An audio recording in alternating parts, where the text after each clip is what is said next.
Film dimulai oleh seorang polisi wanita yang bernama Jessica Loren, di mana dia mendapat shift malam pertamanya di Departemen Kepolisian Sandport, gedung lama, yang sebentar lagi akan ditutup dan beralih ke gedung yang baru.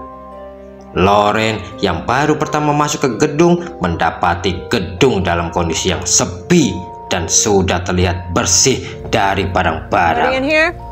Dan tidak berapa lama dia mendengar seorang pria yang sedang teriak-teriak serta memukul lemari besi yang masih ada di situ.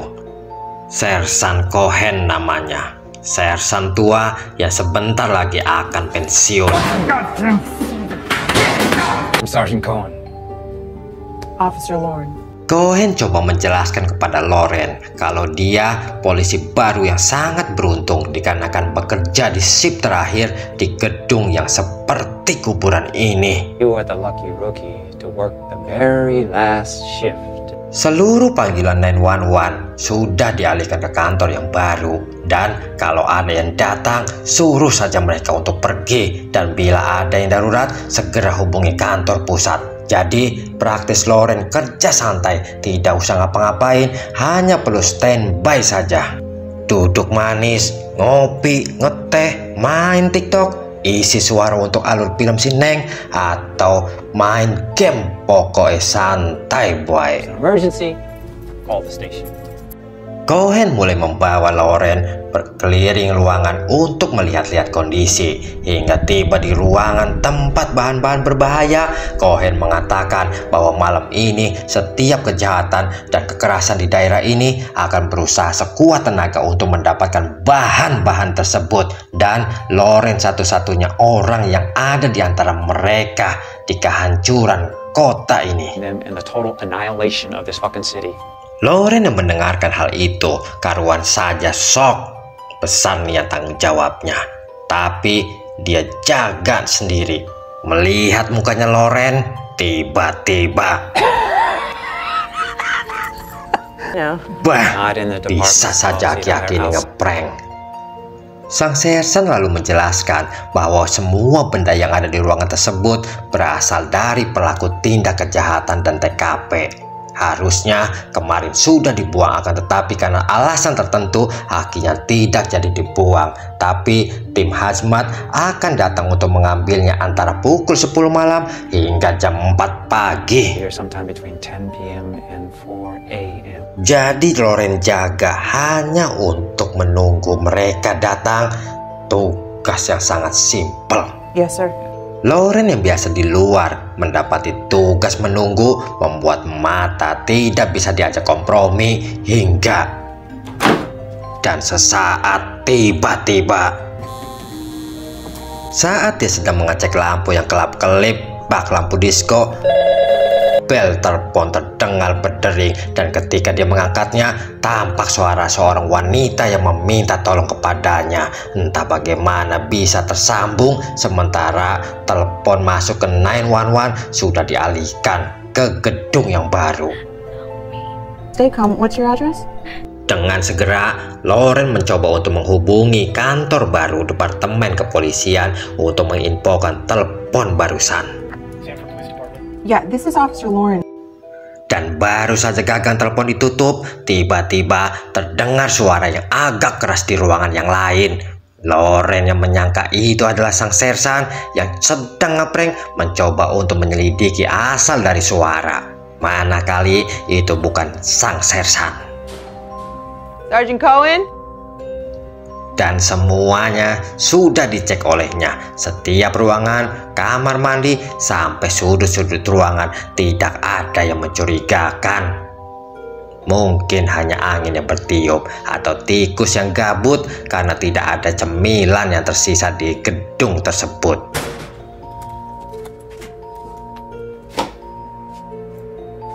Saat Loren sedang makan malam, tiba-tiba dia mendapati di mulutnya ada rambut yang sangat panjang. Mungkin rambut dari Teh Pipit, penjual makanan tersebut. Barangkali saat buat makanan, Teh Pipit habis mandi dan sambil ngulenin dia sisiran. Karuan saja Loren segera memuntahkan makanan yang ada di mulutnya. Dan kalaulah dia bisa, yang sudah terlanjur masuk ke perutnya juga dimuntahkannya.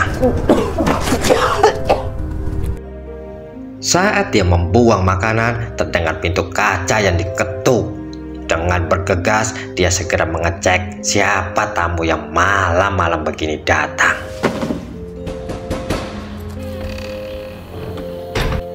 Dan tiba-tiba tampak olehnya seorang pria yang sudah ada di dalam.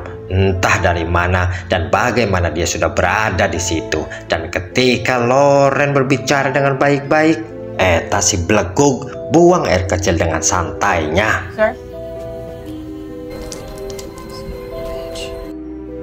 Melihat hal itu, tentu saja membuat Loren kesal dibuatnya, hingga dia menyuruh untuk pria tersebut keluar dari gedung. Mungkin karena kosong dan tidak ada orang, jadi dengan santainya dia ngewer di situ. Sir, you're in a police station. Move. Move! Ngapel, bersih. Setelah selesai, Loren yang berniat untuk kembali ke meja operator tampak dikejutkan dengan mendengar suara-suara aneh di ujung lorong. Dan dengan bergegas, dia coba untuk mendatangi asal suara, dan betapa sangat terkejutnya dia mendapati pemandangan yang ada kotor dan sangat menjijikkan. Sang polwan terus berjalan untuk memastikan semua aman. Dia coba untuk masuk ke ruangan yang tidak terkunci. Ternyata ruangan tersebut adalah loker untuk para polisi, dan saat dia menutup pintu loker, terlihat pintu-pintu loker yang tadinya tertutup sekarang terbuka semua dengan sendirinya. Dengan bergegas, Loren segera berlalu dari ruangan tersebut. Dan saat dia kembali ke meja operator, terdengar telepon yang berdering kembali. Dan saat diangkat, ternyata wanita yang tadi menelepon. Dia bernama Monica. Terdengar dia yang sangat ketakutan sekali, dan dia coba untuk memberitahu kalau dia seperti ada di sebuah peternakan karena dia mendengar suara-suara babi. What's your name? Monica. Monica? I was brought to a ranch. A ranch? Dan Monica harus mematikan telepon karena ada orang yang datang kembali ke arahnya. I have to go. Monica. Damn it. Sesaat setelah gagang telepon ditaruh, terdengar kembali berbunyi, dan ketika diangkat, ternyata itu bukanlah Monica, akan tetapi dari jasa pembuangan sampah yang mengabari kalau mereka datang agak terlambat. Is it going to be more like 4? I'll call you back if things change. All right, that's fine. Thank you, Joe. Dengan perasaan yang sangat tidak enak dikarenakan telepon dari Monica, Loren mencoba untuk bersikap setenang mungkin sambil matanya sesekali melihat pada telepon dan berharap wanita tersebut telepon kembali serta memberikan informasi yang lebih agar dia bisa membantunya. Dan tiba-tiba terlihat lemari dokumen yang bergerak dengan sendirinya, dan sesudah dia memastikan kondisinya, tiba-tiba dan suara-suara aneh kembali terdengar di ruangan yang lain. Ketika dia memeriksanya, tampak barang-barangnya sudah jatuh berserakan. Dia dengan sigap coba berbicara di sambungan radio dengan memberikan sebuah kode khusus, dan tiba-tiba ternyata si Blegug yang tadi buang air di dalam gedung. Ngapain ini si pria? Dengan terpaksa, Loren langsung memborgolnya serta memasukkannya ke sebuah ruangan. Lalu pintu yang tampak menutup dengan sendirinya, suara-suara teriakan orang, serta lampu yang mati. Si pria misterius tampak coba menyerang Loren hingga waktu sudah menunjukkan pukul 12 malam. Masih jauh ke pagi. Saat Loren coba untuk membuka pintu yang terkunci, tiba-tiba tampak di depan kaca bebenguk yang menyeramkan hingga Loren menjatuhkan senter yang dipegangnya. Dan saat Loren berusaha untuk mencari-cari senter, terlihat senter yang sudah menyala. Loren yang lalu meminta kepada si pria misterius untuk segera mengembalikan senter, lalu tiarap di bawah, dan dia memperingati kepada si pria bahwa Loren memegang senjata. Anda dia mau macam-macam. Tiba-tiba, hadau, si pria masih semaput akibat setruman yang dilakukan oleh Loren. Jadi, siapakah yang memegang senter? Who's in here? Dan ternyata Loren yang tidak ingin ada kejadian sama seperti si pria misterius coba memastikan kembali pintu-pintu terkunci dengan sempurna. Dan saat dia coba untuk menutup pintu samping, terlihat seorang wanita. Malam-malam dengan pakaiannya agak terbuka, sedang nyantai menunggu tamu dengan sebat jisamsu yang menempel di bibirnya. Can I help you with something? No, I'm alright. Si wanita berkata kepada Loren kalau dia pernah menginap gratis di gedung itu. Dan saat itu, saat mereka membawa 3 orang para pengikut dari keluarga Manson yang disebut dengan The Paymons. Mereka adalah keluarga yang menculik serta membantai para gadis malang. I was here, you know. Kidnapped and slaughtered those poor girls. Marigold lalu mengatakan kebenaran yang telah disembunyikan, bahwa mereka tidaklah mati di tempat tersebut, melainkan telah dibawa ke gedung itu, dan semalaman Marigold mendengar nyanyian mereka yang menyeramkan. Dan di tempat itulah mereka ditemukan gantung diri dengan kain spray mereka sendiri. Dan Marigold melihat dengan mata kepalanya sendiri terjadi kegemparan di esok harinya. Dan setelah kejadian itu, aura jahat telah menyelimuti dinding-dinding itu. Bastard tunnel styles with their own bed sheets. Evil. Covered those walls. Saat Loren ingin kembali ke meja operator, tampak di sebuah ruangan dengan TV yang menyala dengan sendirinya. Dan saat dia dekati, tampak gambar pria dengan 2 orang wanita yang seolah-olah sedang memperlihatkan kepada Loren kalau mereka adalah pemuja setan. Dan bagi mereka, membunuh adalah suatu persembahan bagi Paimon, sang raja neraka, karena dia membutuhkan pasukan. Itu mengapa mereka menuju ke peternakan yang ada 1 keluarga untuk dijadikan pasukan sang raja neraka. Dan tiba-tiba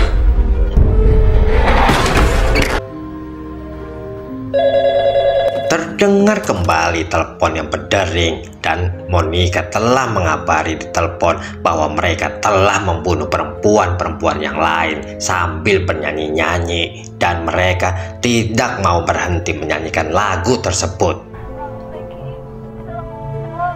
Loren kaget mendengar nada dan lirik dari lagu tersebut.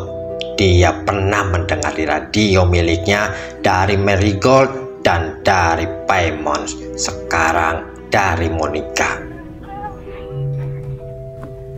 Loren lalu bertanya nama belakang dari Monica dan berapa umurnya. Monica, what's your last name? Monica Young, umur 17 tahun. Young? How old are you? 17, okay. Setelah telepon berakhir, Loren segera menghubungi kantor pusat untuk memberitahukan semuanya agar bisa diselidiki dan diambil suatu tindakan. Mulai dari nama, umur, peternakan, info tentang pembunuhan sampai lagu, semua disampaikan oleh Loren. It's Young, Monica Young, and she's 17 years old. Saat semua sudah selesai, terdengar suara siulan di gedung itu dengan nada yang sama. Ada horor. Saat Loren membuka sebuah ruangan, terlihat kursi-kursi yang berantakan, dan tiba-tiba terlihat kursi-kursi sudah tersusun ke atas dengan sendirinya dalam waktu sepersekian detik. Tapi sayangnya para hantu-hantu itu hanya bisa melakukannya untuk menakut-nakutin saja. Terkadang hutan-hutan yang jadi rumah mereka, di mana deforestasi atau penggundulan hutan atau penebangan hutan besar-besaran mereka tidak ganggu. Coba mereka bisa tumpuk alat-alat berat seperti itu, alat-alat pemotong, dinamit dan sebagainya. Belum lagi eksplorasi besar-besaran di gunung dan lautan. Andailah setan, penunggu, jin marah kayangan dari hutan, gunung, laut, model kayak di film ini, selesailah sudah, aman terkendali. Atau manusia-manusia yang serakah sudah lebih ditakuti oleh para setan penunggu. Dengan kesalnya, Loren lalu menjatuhkan kursi-kursi tersebut. Bahkan dia menantang mereka untuk keluar di hadapannya. Sesaat kemudian terdengar bel pintu yang berbunyi, dan saat dia melihat serta membukakan pintu, ternyata rekan sejawatnya yang langsung saja dia curigai telah ngeprank dirinya. Is it just you, or are there others? Sang opsir yang tidak tahu menahu tentu saja bingung, dan serta-merta dia mengelak dari semua tuduhannya Loren. Sang opsir lalu memperkenalkan dirinya. Dia bernama Ryan Price. I'm over here to check on you.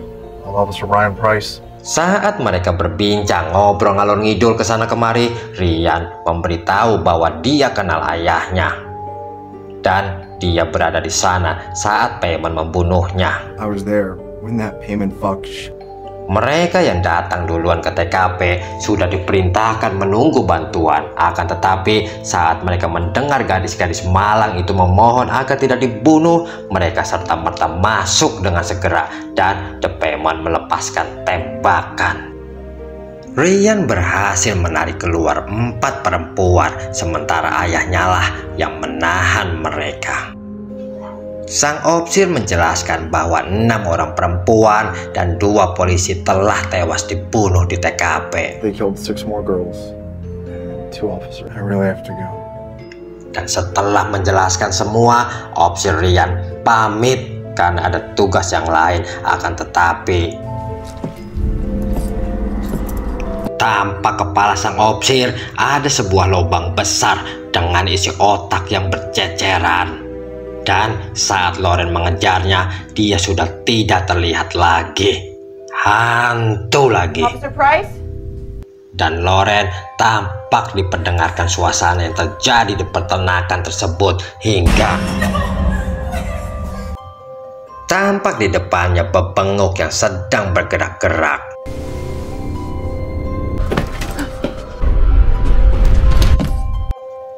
Hingga dia mendengar si pria misterius berteriak-teriak untuk meminta tolong. Saat dia melihat melalui kaca pintu, tampak 3 bebenguk yang sedang stripping. Loren yang melihat kejadian itu coba untuk tidak mempercayainya. Dianggapnya itu tidak nyata hingga dia meninggalkan si pria tersebut di ruangannya.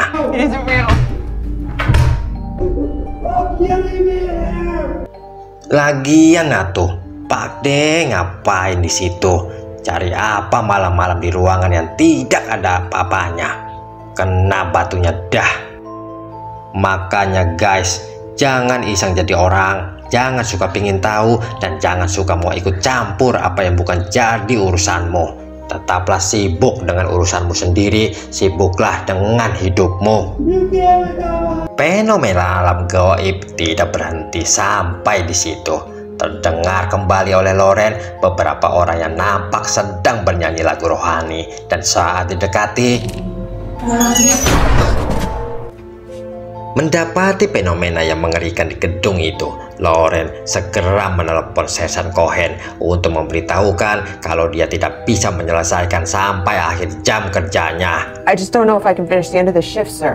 Sang Sersan lalu mengatakan, jika kau tidak bisa mengatasi 1 malam saja sendirian di kantor polisi yang kosong, kau salah pilih pekerjaan. Jadi Haruskah kulaporkan pada kapten soal pengunduran dirimu atau tunggu sampai aku datang di akhir jam kerjamu? Or should I expect to see you at the end of the shoot? Mendapatkan jawaban seperti itu, Loren mantap mengatakan tunggu kau datang. You'll see me at the end of the shift, sir. Daripada menunggu di gedung yang penuh hantu, Loren lebih memilih untuk menunggu di luar, di mobil patroli. Tapi dia kembali lagi ke dalam ketika ada telepon yang berdering. Dan ternyata itu dari Monica Young. Dan sambil berbicara di telepon, Loren tampak coba menghubungi kantor pusat dengan HP-nya. Hello? Ternyata didapati kabar bahwa Monica Young telah meninggal dunia setahun yang lalu dan dia adalah korban terakhir dari pembantaian keluarga Paimon dan jasadnya ditemukan di sebuah hutan. No, she's been dead for a year. She was the last victim of the Payman family massacre. Sang operator lalu mengatakan ada kemungkinan panggilan itu berasal dari salah satu komunitas mereka dan mereka bercanda dengan lelucon agak gila, atau keluarga Paimon lah yang melakukan hal itu setelah mereka bunuh diri dalam tahanan. Semenjak hari itu banyak keanehan-keanehan yang terjadi di gedung. This is just between the two of us, okay? Loren seketika menghentikan pembicaraannya ketika melihat ada sesuatu yang terjatuh, dan setelah didekati ternyata itu adalah foto dari sang ayah yang diambil di TKP. Lagi dan lagi foto pembunuhan di peternakan sampai kepada Opsir Price. Hingga Loren mendengar suara bising yang sangat keras.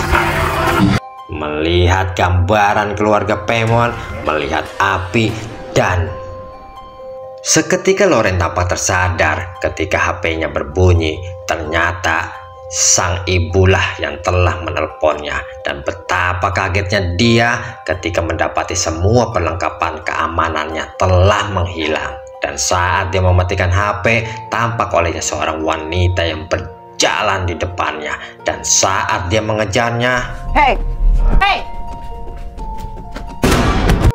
terlihat di hadapannya seorang wanita yang ternyata adalah pengikut dari si John Michael alias The Paimon, wanita gila. Dia lalu mengatakan bahwa malam ini tepat 1 tahun kematiannya si John dan kehadirannya di situ untuk merayakannya. Dan Sob, boleh saja engkau mengagumi seseorang, menjadikan dia panutanmu, tapi juga pakailah pikiran sehatmu. Apakah dia pantas untuk kau kagumi, untuk kau jadikan panutan, contoh? Kalau tidak baik, sudah tinggalkan. Tidaklah pantas untuk kau ikuti. Malam ini, Loren sudah melihat hal-hal yang aneh, menyeramkan, serta gila. Hingga dia bergegas untuk pergi dan mengambil pistolnya. Telepon tampak berdering dengan kencangnya, dan lagi-lagi Monica yang telepon. Monica is dead. Terdengar suara Monica yang tertawa dengan sangat jelas saat Loren berkata Monica sudah mati. Suara yang sangat jelas sekali, seolah-olah ada di bawah mejanya Loren. Dan saat Loren melihatnya, astaga, pepenguk Monica sangat menyeramkan.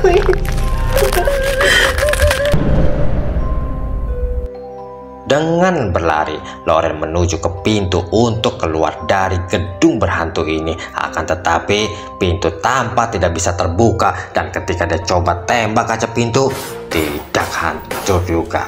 Hingga sang ayah dari alam lain coba berbicara melalui HP-nya Loren. Dia mengatakan kalau dia sangat rindu serta bangga kepada Loren karena dia kuat serta berdedikasi tinggi terhadap pekerjaannya. Dan dia tidak haruslah pergi. Yang harus dia lakukan hanya menghadapinya saja. Sebuah motivasi yang membakar jiwanya Loren hingga dia tidak takut lagi terhadap hantu. Then when are you trying to leave, huh? Sob, ingat-ingatlah, terkadang yang namanya setan dia bisa membisikimu sesuatu untuk menggelincirkanmu. Kadang seolah-olah baik tapi nyatanya buruk, dan yang terkadang buruk itulah yang terbaik bagimu. Kedepankanlah akal serta pikiranmu. Itu adalah alat yang diberikan Tuhan untukmu agar kau bisa memikirkan, menimbang, serta mengambil keputusan yang tepat, benar, dan tidak menyimpang. Tiba-tiba pria misterius itu berkelebat di sampingnya Loren. Dan saat Loren menyuruhnya tiarap, lampu nampak mati juga. Loren lalu coba mengecek ke tempat si pria dikurung olehnya, dan betapa sangat terkejutnya dia ketika mendapati pria tersebut sudah. Dan pintu tertutup dengan sendirinya. Lalu terlihat sebuah pemandangan di depan matanya. Proses The Paimon, bunuh diri, opsi Price, hingga si John. Saat Loren berlari, terlihat foto dirinya dengan sang ayah yang ada di depan pintu. Jessica. Hingga sang ayah yang menelponnya kembali yang mengatakan mereka telah datang. Dan Loren harus menghentikan mereka apapun resikonya. Whatever it takes. Loren segera saja mencabut pistolnya hingga beberapa peluru yang telah ditembakkan oleh Loren. Dan tiba-tiba Sersan Cohen menembak Loren dari belakang. Oh my god, ternyata yang ditembak adalah petugas pembersih. Ending yang sangat melorenkan. Alur film kita akhiri sampai di sini. Karena suara Mimin sudah serak. Kita jumpa pada alur film yang lain. It wasn't him.